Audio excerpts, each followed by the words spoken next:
In a damaging and frankly franchise-altering move, the Kansas City Chiefs have cut ties with running back LaMical Perine. Okay, so maybe that's not exactly the headline for this move, but I did want to take this move as an opportunity as I knock my desk around and shake the camera excessively, giving people seasickness. I did want to take this move as an opportunity to sort of preview some of the things that we might see this offseason, heading into OTAs very soon here, and what we might be looking at as a bit of an offseason strategy, not just this year, but as Brett Veach does have the most job security of any general manager in the NFL, what we might see as a bit of a strategy moving forward. LaMical Perine, the young running back, was 5'11", 216 pounds, and this move might be a bit of a surprise because in a largely untested running back room for the Kansas City Chiefs, Perine did play 59 snaps last year and accumulated, on just 59 snaps, 22 carries. 22 carries for 77 yards. Certainly, LaMical Perine is a functional NFL running back. We don't know the same about Imani Bailey. We don't know the same about Carson Steele. We don't know the same about Louis Rees-Zammit. And I do not say these things to disparage those players. We just have not seen them on an NFL field. We have seen LaMical Perine in the NFL, and no, he's capable. He's competent. He's a guy who can hang in an NFL locker room.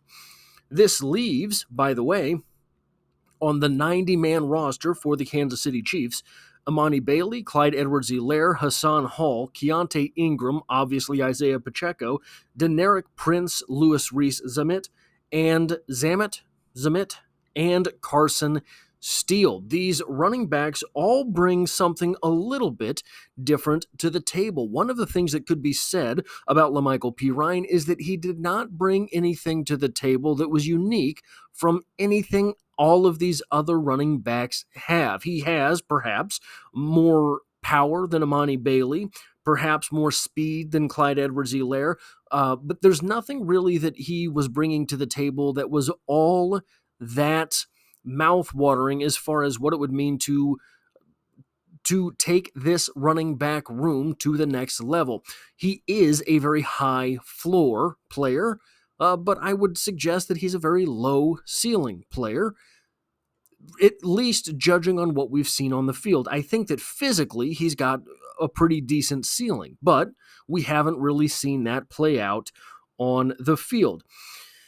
If we think back to last season, the Kansas City Chiefs carried 53 on the initial 53-man roster, just three running backs on that initial 53-man roster: Isaiah Pacheco, Clyde Edwards-Helaire, and Jerick McKinnon.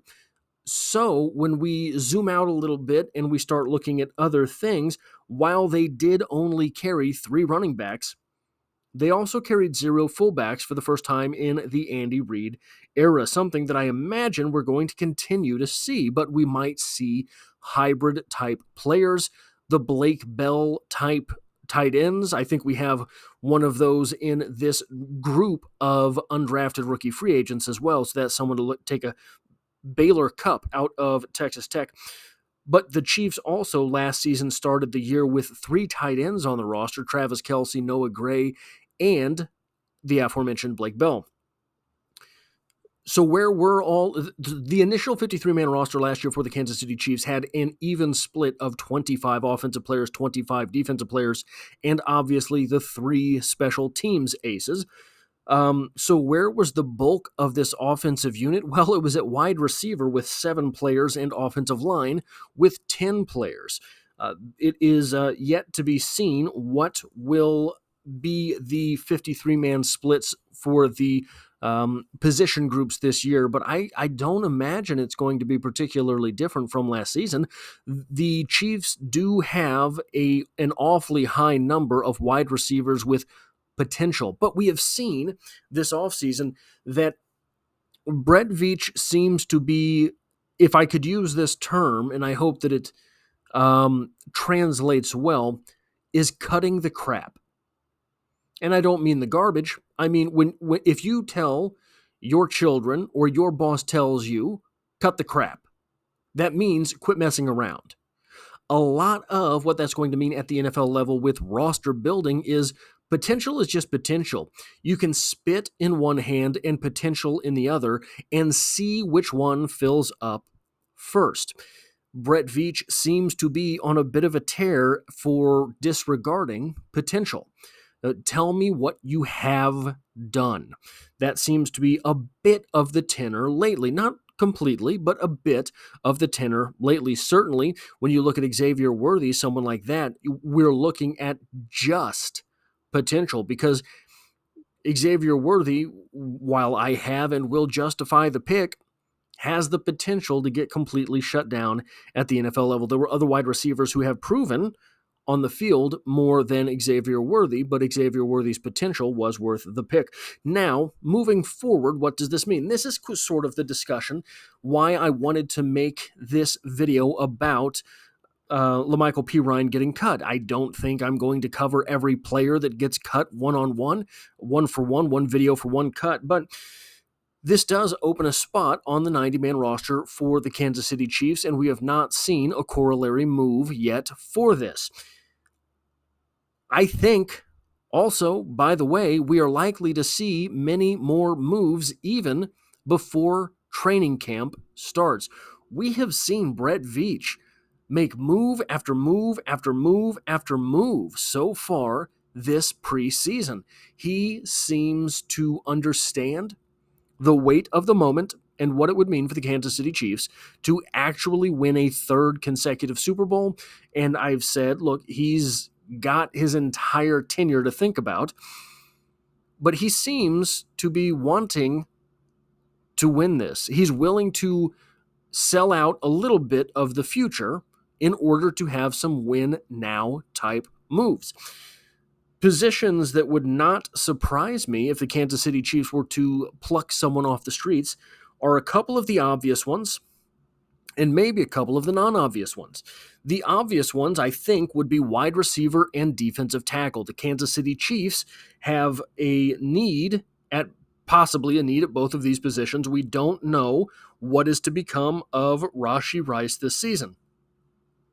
If both incidents that are weighing on his future come to fruition with suspensions from the NFL, I'm not going to take it off the table that we might not see Rashee Rice in the 2024 season. I think that is just the potentiality of what the Kansas City Chiefs would receive from the NFL. We've seen the punishment that is their schedule. A stretch where they are playing 3 NFL games in about 10 days, something like that. Isn't that right? Absolutely wild. Nothing tells me that the NFL is trying to set up the Kansas City Chiefs to fail this season quite like that. Starting the NFL season with 2 of your hardest hitting opponents in the first 2 weeks. Guys, you can't tell me that the NFL doesn't want some drama on the Chiefs' name this season. The other positions that might not be so obvious are offensive tackle and cornerback. 2 of the Kansas City Chiefs offensive tackles, a weak position for the Kansas City Chiefs, were just arrested in the very same car. I think it was the same car. I imagine it was the same car. For possession. So we will, days without incident, right? What are we looking at here in Kansas City? So it would not surprise me if offensive tackle is one of the positions that the Kansas City Chiefs just pick up another name for. Another one would be cornerback, and I'm going to get to, I know, but I'm going to get back to this in a moment. So here's an interesting thing to think about. I say the Kansas City Chiefs are pulling out all of the stops. I say that the Kansas City Chiefs are willing to sell out a little bit of the future in order for making a third consecutive Super Bowl, for bringing home a third consecutive ring. But here's something interesting with Brett Veach. We talk about this and how he's sold out a little bit and is doing, it seems, everything in his power in order to bring home a third consecutive Super Bowl. But guys, in this upcoming draft, the 2025 draft, the L'Jarius Sneed trade has shored a third-round pick, an additional third-round pick for the Kansas City Chiefs, which they did not trade last draft. Everyone thought that third-round pick was going to be thrown in as sweetener for the Kansas City Chiefs to move up and take one of these names at wide receiver. They did not end up doing that. It seems they may have tried to do that, to move up and take the offensive tackle, Amarius Mims, out of Georgia, something which would have been just too good. Too good. Would have touched my heart too much. But they did not. They did not get that trade done. So they have an extra third-round pick for the upcoming draft. Last preseason, at the conclusion of the preseason, the 3 preseason games, the Kansas City Chiefs traded wide receiver Ihmir Smith-Marsette to the Carolina Panthers. Now, I do not know and was not able to find all of the terms to that deal. However, I believe that the trade was contingent upon Ihmir Smith-Marsette playing a certain amount of snaps or staying on the team, whatever it was. And in return for that, the Kansas City Chiefs would receive the Carolina Panthers' 7th-round pick, and the Kansas City Chiefs would give the Carolina Panthers their 7th-round pick, meaning that the Kansas City Chiefs, in all likelihood, would be moving up about 20 spots in the 7th round or so. If we're looking at recent draft trends, possibly as much as 31 spots in the 7th round, they would be moving up. But and that does not sound like a whole lot. You're giving a wide receiver and your 7th round pick in order to attain another team's 7th round pick. But it was a wide receiver that you were not going to retain anyway. You were going to have to cut Ihmir Smith-Marsette because you weren't going to carry 8 wide receivers. So you just make this low-stakes trade deep into the future, leveraging Brett Veach's job security, leveraging the fact that Brett Veach knows he's going to be around to make that 2025 7th round pick. So why not go ahead and leverage out into the future? And here's something else to think about. The Kansas City Chiefs and Brett Veach traded Yasir Durant, offensive tackle, ended up being an offensive guard, for a 7th round pick. That 7th round pick ended up being Jalen Watson. Jalen Watson has already single-handedly won a pair of games at the NFL level. The Kansas City Chiefs traded wide receiver Tyreek Hill, who the draft haul for Tyreek Hill ended up cementing a dynasty, right?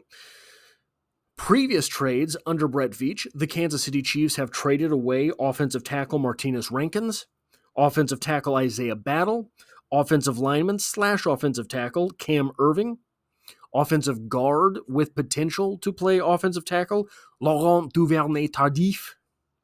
They have traded away cornerback Marcus Peters, quarterback L'Jarius Sneed, cornerback Mike Hughes, and cornerback Mark Fields. So the Kansas City Chiefs are trading away high-leverage positions like offensive tackle and cornerback, normally in exchange for picks. Brett Veach, very good at the NFL draft. So when we take this into account, it is, in my opinion, fairly likely that the Kansas City Chiefs sign either a wide receiver because they kind of might need one, sign a defensive tackle because they kind of might need one, sign an offensive tackle maybe because they kind of need one, but also there is always a market for offensive linemen that can play in the NFL. And if you just pluck a name off the streets and end up converting him into draft picks, that is an absolute win for your franchise. Or that they sign a cornerback off the street. Now, here's the thing with a cornerback. A cornerback, depending on the name, obviously, there's a couple out there that might be able to start next to Trent McDuffie, but a cornerback just off the streets is unlikely to climb very high on the Chiefs' depth chart because the Kansas City Chiefs have done very well for themselves drafting cornerbacks. However, what this does is if you can shine him up in the preseason, maybe you can get a conditional 7th round pick out of trading him. Or if you know he can play and he can be the bottom of the roster guy for your football team, you can trade one of the other pieces. Joshua Williams is absolutely an NFL cornerback. Jalen Watson, absolutely an NFL cornerback. Nick Jones definitely showed some promise as a rookie. Najee Johnson showed some promise before going down last season. Trent McDuffie, in my opinion, is untouchable. But we have all of these names that could net draft picks for the Kansas City Chiefs, either in the 2025 draft or moving forward. So, am I making an entire 15-minute video because LaMical Perine is cut? No. Yes. No.